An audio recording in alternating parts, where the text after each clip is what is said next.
Perfecto, Bruno. ¿Tenés audio? ¿Sí? Porque no veo el icono, veo el video, pero no el audio.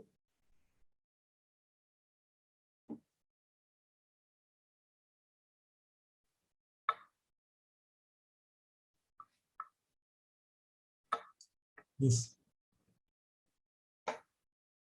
Bruno, ¿tú me escuchas? ¿Puedes hablar? No sé si tienes audio en este momento.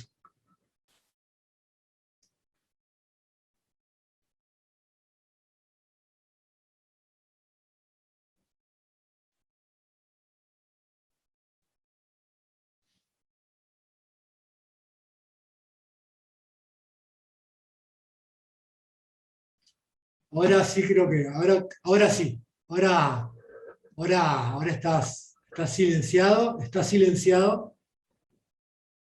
pero Pronto, perfecto. agora eu acho que me ouvem, né? Perfecto, ahora sí, Bruno. Bueno, un gusto tenerte. Disculpa por los minutos que te robamos, pero te los vamos a devolver al final. Así que no hay necesidad que te apures en tu presentación, ¿sí? Voy a ser yo breve para no quitarte más tiempo con la introducción. Bruno nos va a hablar de imágenes, imaginación y cultura visual en los juegos digitales contemporáneos. Luego es licenciado en diseño gráfico, máster en arte y cultura visual y es investigador de doctorado en el programa de posgraduación en arte y cultura visual en la Facultad Federal de Goiás, donde investiga las relaciones entre imagen, juegos, sociedad y educación. Bien, Bruno, somos todo oídos, te dejo, me apago y te escuchamos. Sim, escuto. Vocês me escutam direitinho? O Perfecto, áudio, ahora o áudio como está bom? vemos, perfecto. Ok. Eu vou dividir a tela aqui, vou compartilhar a tela, um segundo.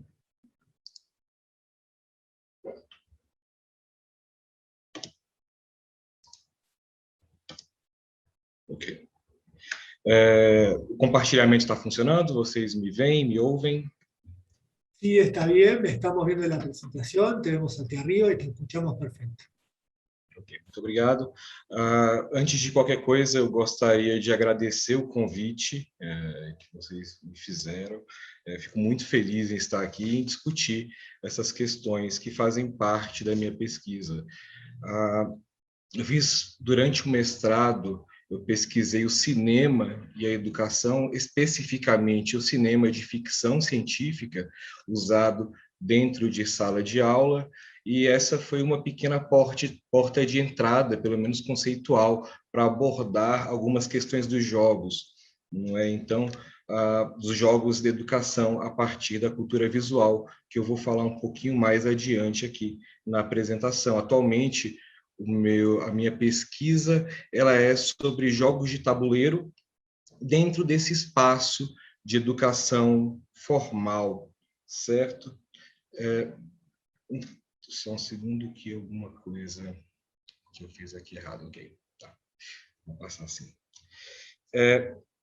Bem, antes de falar especificamente sobre jogos, ou sobre como essas imagens são importantes, eu gostaria de trazer um pouco o contexto da situação atual dos jogos na nossa sociedade contemporânea, certo? Aqui eu trago alguns dados da Pesquisa Game Brasil, que é uma consultoria que faz uma pesquisa aprofundada sobre a situação dos jogos digitais no Brasil e na América Latina. O foco é principalmente o Brasil, mas também são outros países também são pesquisados, como Argentina, México e a Colômbia. Eu não sei qual que é a situação, se o Uruguai passa por essa pesquisa também, mas ela traz uma perspectiva interessante desse uso dos jogos e do consumo dos jogos para a realidade brasileira, certo? E aí nós temos alguns dados relevantes sobre como essa relação desses jogadores, né, por gênero, por exemplo, nesse caso, a pesquisa Game Brasil, ela traz essa informação de que a ideia de que a maioria dos jogadores são homens, ela pode esse conceito, né, esse preconceito social, ele está equivocado, visto que a maior parcela da população jogadora é constituída por mulheres. E aqui nós temos alguns outros dados sobre quais são as plataformas utilizadas, que também são bastante interessantes. Mas os dados mais importantes que eu acredito que a última pesquisa trouxe, elas dizem respeito ao consumo de jogos durante a pandemia. As pessoas presas em suas casas aumentaram, como era de se esperar, o consumo de jogos e o tempo jogando e também a quantidade de dinheiro investida nesses jogos. Então, atualmente, essa pesquisa Game Brasil traz os seguintes dados que eu acho relevantes: 71% da população joga algum tipo de jogo eletrônico, da população brasileira, perdão, jogam algum tipo de jogo eletrônico.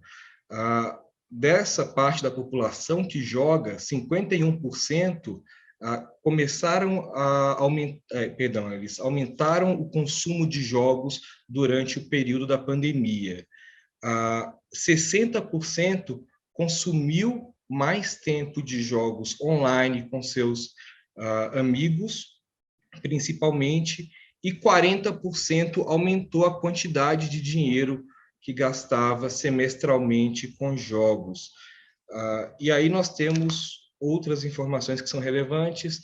A indústria de jogos arrecadou mais de 160 bilhões de dólares no ano de 2020, ultrapassando as cifras que o cinema e a música juntos conseguem arrecadar. Então, nós falamos de uma mídia que é extremamente potente em relação ao seu público e também em relação ao mercado, certo? A quantidade de dinheiro envolvida, a quantidade de dinheiro movimentada por essa indústria dos jogos. Então, esse uso, né, esse aumento desse uso dos jogos, ele não está isolado, ele vem em um contexto cultural e um contexto muito específico também social de uso e de aceitação desses jogos.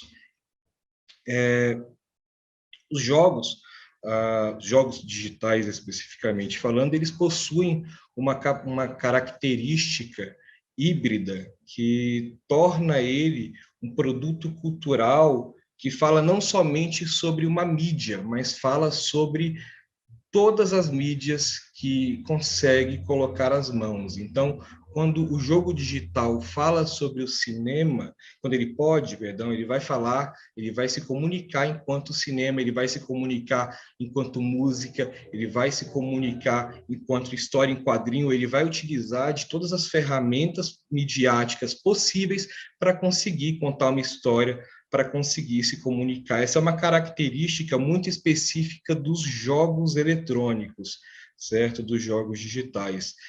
Outras mídias precisam de pedir um pouco mais de autorização para utilizar da linguagem que vem de outras mídias, que vem de outras áreas, enquanto que os jogos digitais têm uma flexibilidade maior para se apropriar dessas mídias e conseguir traçar a sua imagem, certo? Para conseguir contar a sua história. E os jogos também, os jogos digitais, eles são majoritariamente imagéticos, por mais que existem jogos que utilizam mais de questões sonoras para conseguir contar uma história. Existem jogos digitais que utilizam a questão tátil, por exemplo, o DualShock, do controle, né, a vibração de um controle de videogame, mas é no visual que os jogos concentram a sua linguagem, as suas mensagens. E a nossa compreensão de mundo, ela é baseada majoritariamente na visão, na nossa relação com as imagens. Então, só um segundo, eu me perdi. Okay. Então, essas imagens que estão vinculadas aos jogos, elas vão trazer narrativas, vão trazer histórias, vão trazer discursos que são muito próprios dessa linguagem, que às vezes acabam enviesados pela própria mídia jogo em si. Então, é importante entender que, se o mundo é mediado por imagens, esses jogos são principalmente imagéticos, nós devemos tomar algum cuidado ao abordar essas imagens vindas dos jogos digitais, principalmente. Um segundo.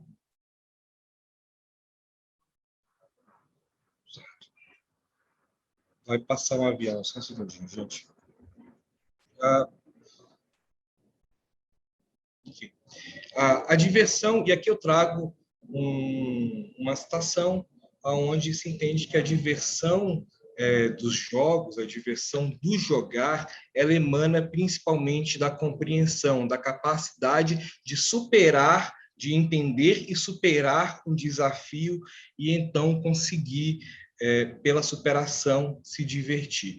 O ato da diversão do jogo é um ato de superação e de entendimento de um tema ou, enfim, uma parte do jogo específica. Nós nos divertimos por conseguir dominar esse tema, por conseguir aprender.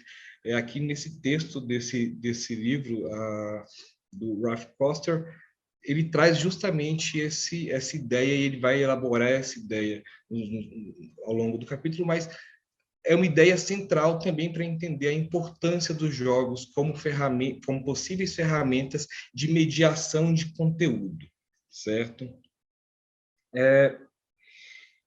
E, indo adiante, falando agora especificamente, então, da cultura visual, bem, por que trazer a cultura visual? A cultura visual ela traz uma série de ferramentas para que possamos entender melhor o uso dessas imagens e a sua contextualização na sociedade. Eu vou ler aqui esse segundo parágrafo, né? Vou fazer uma tradução para os meus colegas, até porque o meu espanhol é sofrível.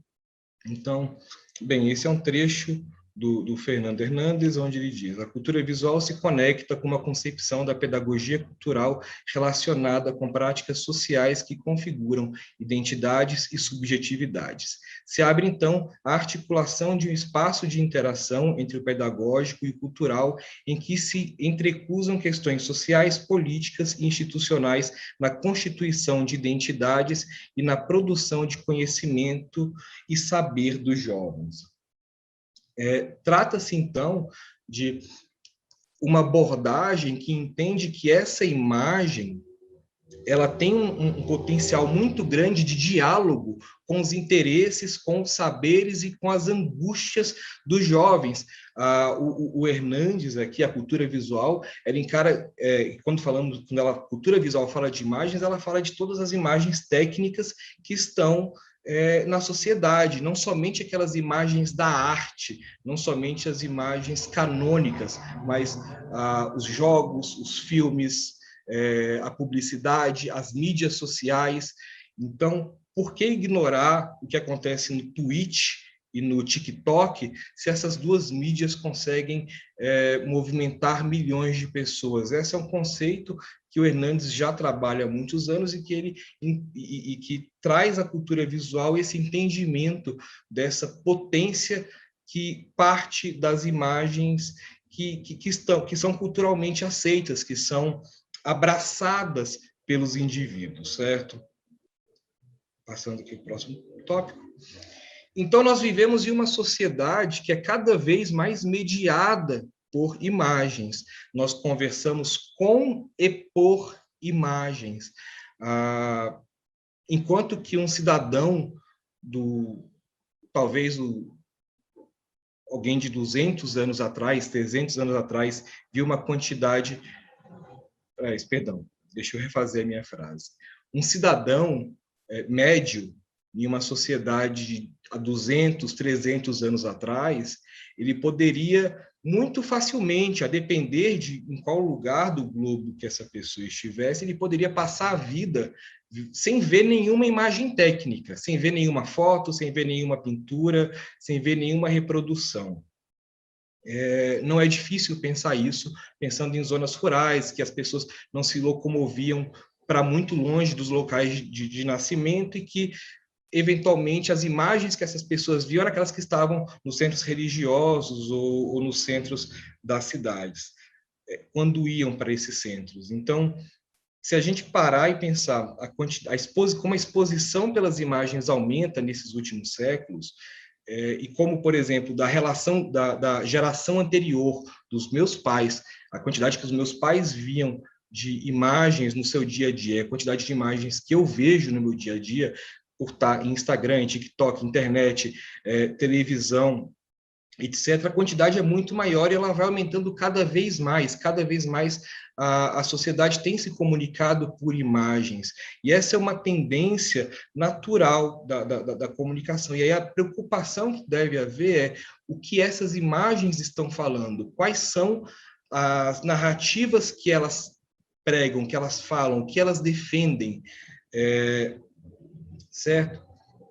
Então, a cultura visual também se beneficia de trazer uma série de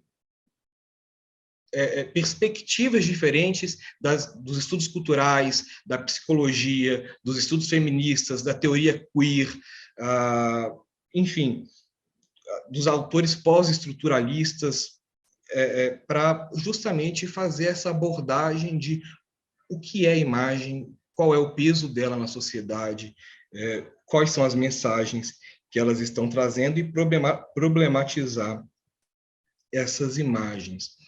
Então, novamente, com uma quantidade de jovens cada vez mais afeitos aos jogos digitais e ao consumo dessas imagens desses jogos nas redes digitais, por exemplo, Twitch, a quantidade de pessoas que assistem, que mostram seus jogos, que consomem, enfim, que estão na Twitch diariamente consumindo e trazendo jogos como uma linguagem própria, que tem narrativas próprias e assuntos próprios, chamam a atenção para a necessidade de abordar essas imagens que estão nos jogos com seriedade, porque essas imagens elas trazem discursos. Em uma pesquisa que eu co-orientei no ano passado, nós fizemos um levantamento no jogo League of Legends, na verdade, a aluna Bárbara Olivia fez, ela fez um levantamento dos personagens de League of Legends para entender como que esses personagens, a imagem desses personagens traz discursos que são replicados nas mídias sociais, nas redes de jogo, etc. Então, ela pegou todos os personagens do League of Legends e verificou quais partes dos corpos estavam descobertos. E aí foi feito esse levantamento, colocado em uma tabela, e verificou-se que as personagens, como era de se esperar, que as personagens femininas possuíam muito mais dos seus corpos desnudos. Isoladamente, isso não quer dizer muita coisa.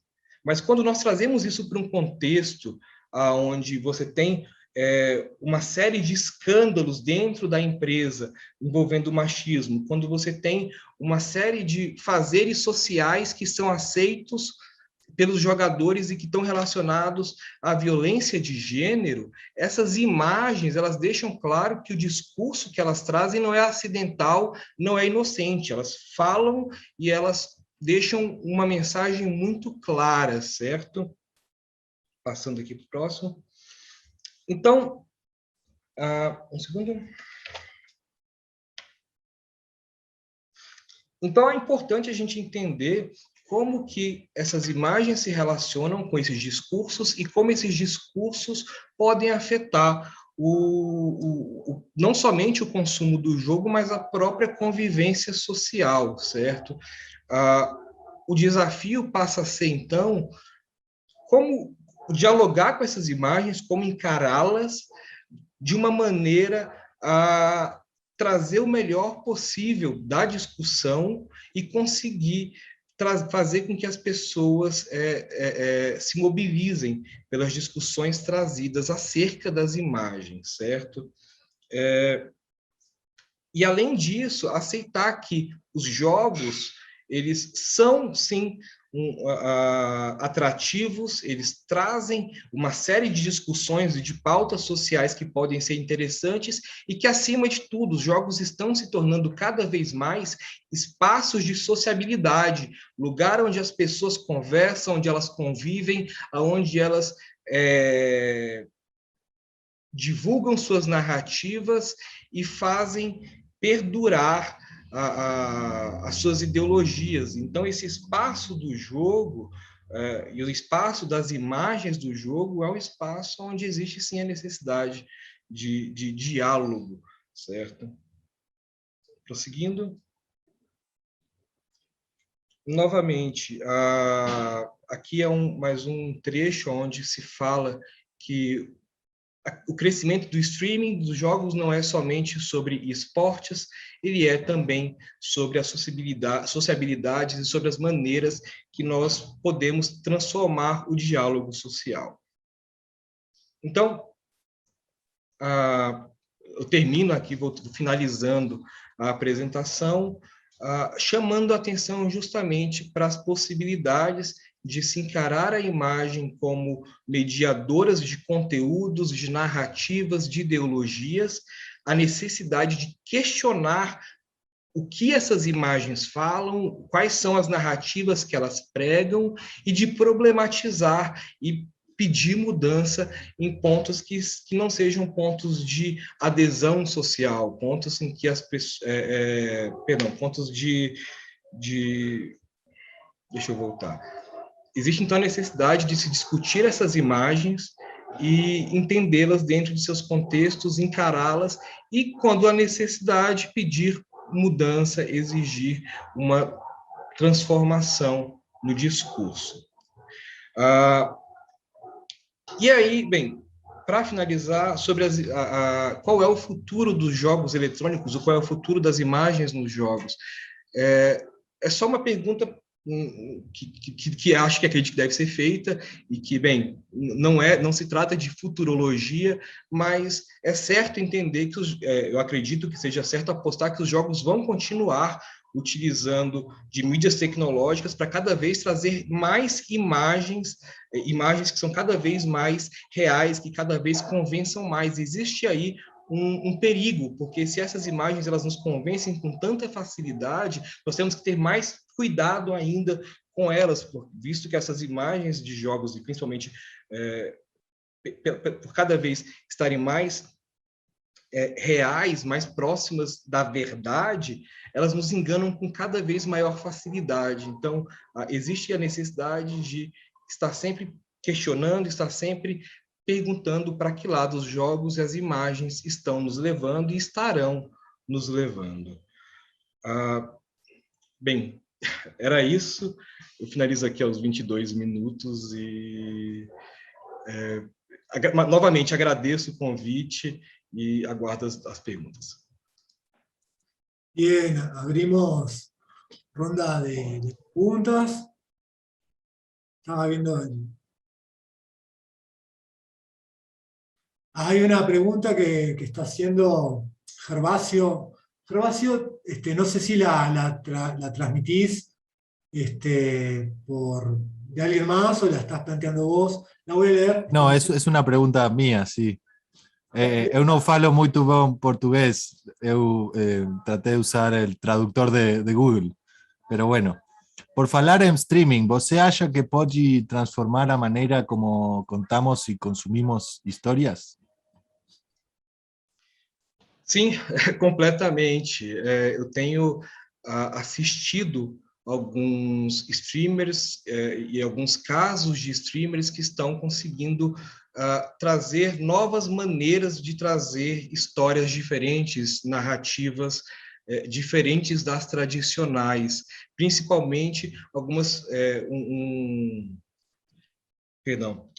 alguns casos de mestres de RPG que fazem streaming dos seus jogos, de suas narrativas, e que estão cada vez mais conseguindo mover pessoas e um público cada vez maior para acompanhar essas narrativas, e as pessoas estão já criando as suas próprias maneiras de contar histórias. Esse é apenas um pequeno exemplo, né, de um caso isolado, mas eu acredito que o streaming ele traz aí um meio híbrido de assistir jogos e de se comunicar enquanto comunidade, certo? Eu acredito que esse fator comunitário ele vai ser cada vez mais importante nos próximos anos.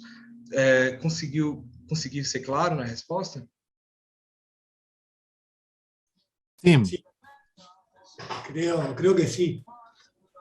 También hablaste, creo que surgió en la conversación, la cuestión de los videojuegos como espacios de socialización. Es algo que planteabas, ¿no?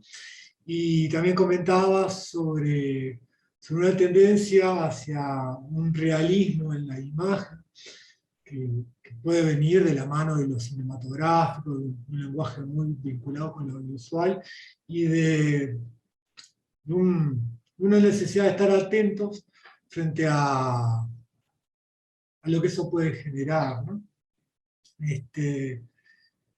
¿Cómo visualizás desde tu perspectiva ese peligro? Porque también se podría pensar, por ejemplo, voy a ser malo en este momento, o malo entre comillas, simplemente para abordar y problematizar la cuestión, que por ejemplo, lo que pasa con la edición digital de imágenes, ¿no? Estas imágenes, por ejemplo, asociadas con la belleza, ¿sí? Con una belleza que no corresponde a lo que los seres humanos somos, ¿no? Una alteración de la imagen corporal, ¿verdad? Pero que ya la gente tiene como instalada cierta duda, incluso si no saben si esa imagen corresponde a una realidad física o si es alterada, comentan, esto tiene Photoshop, o tal vez tiene Photoshop, ¿no? Incluso a veces sin saber qué es Photoshop, si es un editor de imagen, ¿no? Aparece como una duda planteada en esa cuestión de no sé si es real o virtual, no sé si corresponde a una imagen corporal o está editado. ¿Cómo visualizás vos eso, ¿no? ¿Cómo lo verías?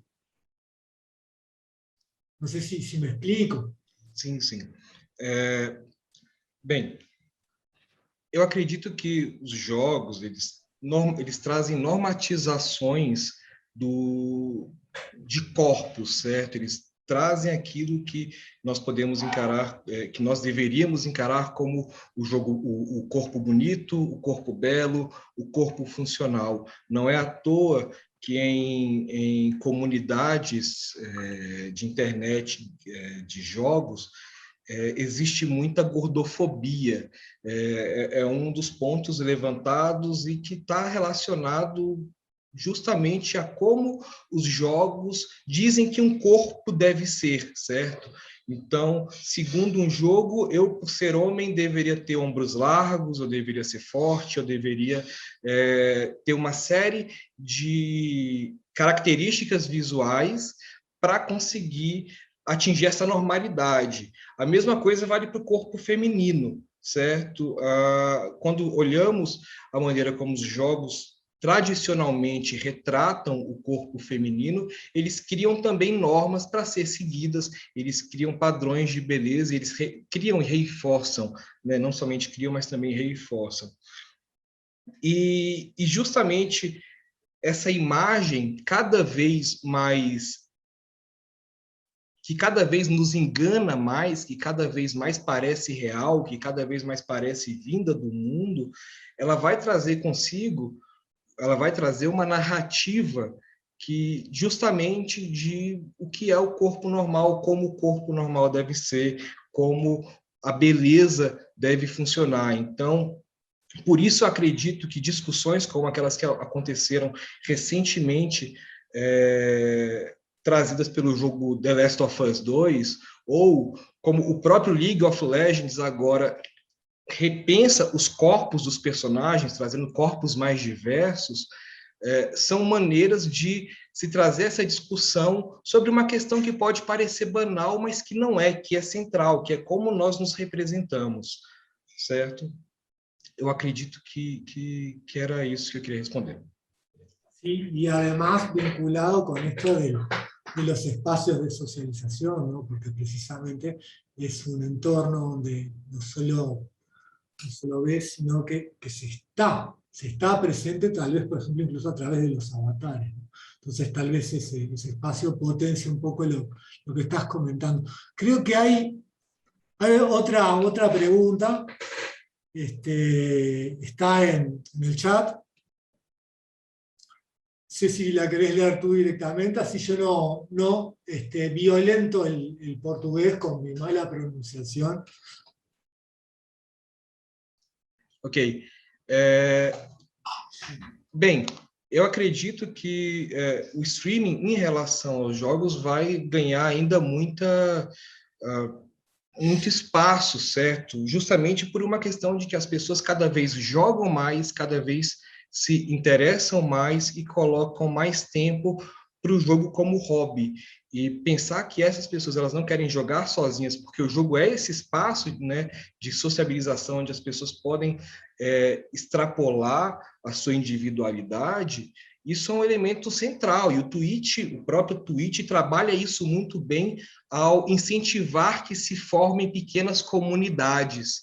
Então, eu acredito que, bem, dada a internet e como ela está aumentando, a gente vai cada vez mais ter celebridades saindo de mídias tradicionais que estão perdendo popularidade para entrar em mídias que ganham popularidade. E o Twitch é uma dessas possibilidades. Recentemente, um grande canal brasileiro do YouTube migrou, era um canal de um jornalista de televisão, da televisão tradicional, que migrou para o YouTube e atualmente saiu do YouTube e está indo para o Twitch.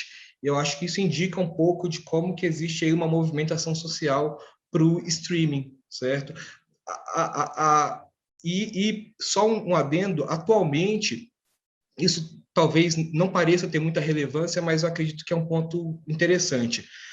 Atualmente, o Brasil está passando por um processo político, está havendo uma CPI, que é um processo onde os senadores fazem um longo julgamento. Nós já está com e eles estão ouvindo pessoas. E um dos canais, e durante o dia, o Twitch brasileiro, um dos canais que mais vai ter visualizações, são justamente canais de jogadores que pararam de jogar para acompanhar a CPI e para ficar fazendo comentário político. Eu acho que isso mostra muito bem que esse limite,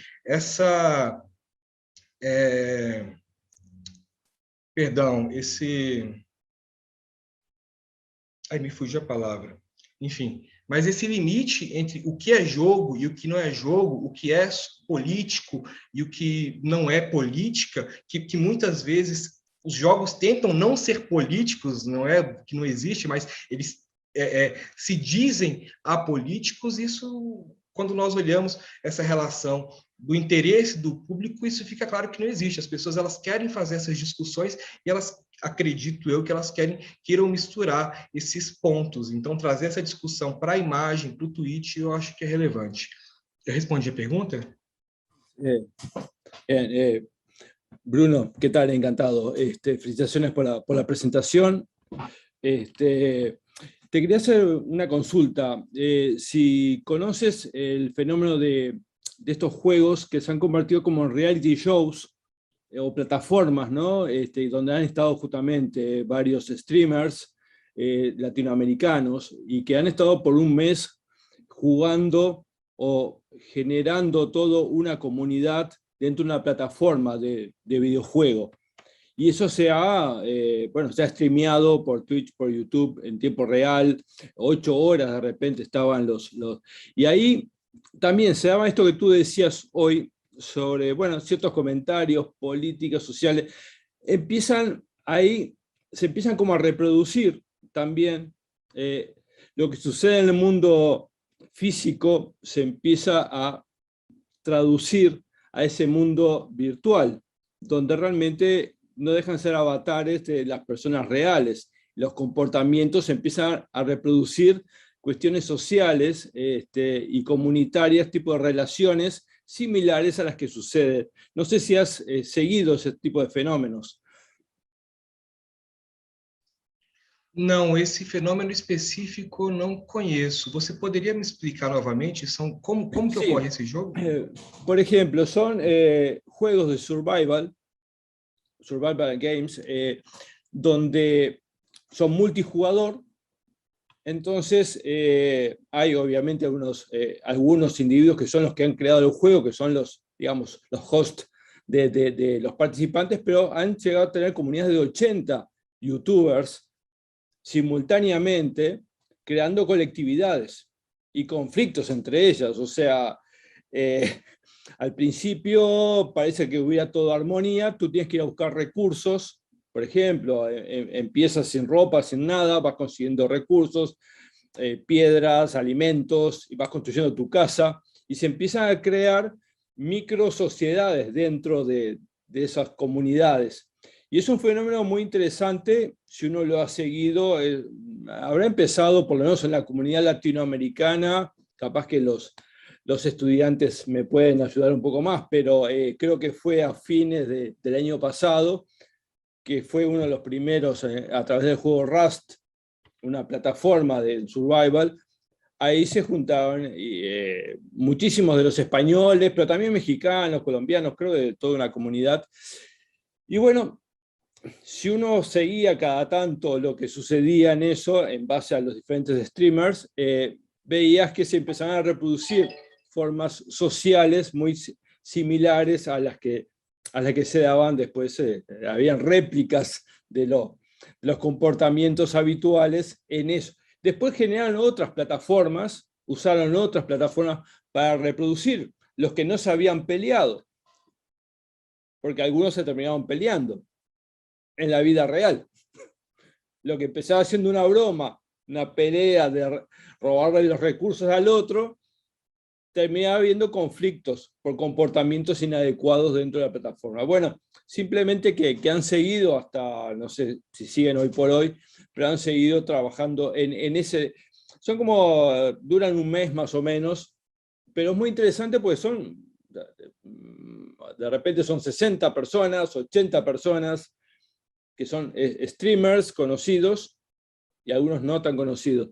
Así que bueno, quería consultarte a ver si conoces el fenómeno. Es un fenómeno interesante porque es una nueva como modalidad para poder precisamente analizar también comportamientos y bueno, ver porque tú decías, dentro de los streamers españoles hay también varios conflictos por sus formas de promocionarse, lo que tú decías, muchos se van a Twitch, pero igual mantienen algo en YouTube, como una forma secundaria y ya empiezan a ver esto del streamer tener contenidos políticos, ¿no? Ya dejó de ser solo juego para ya empezar a dar otro tipo de opiniones, ¿no?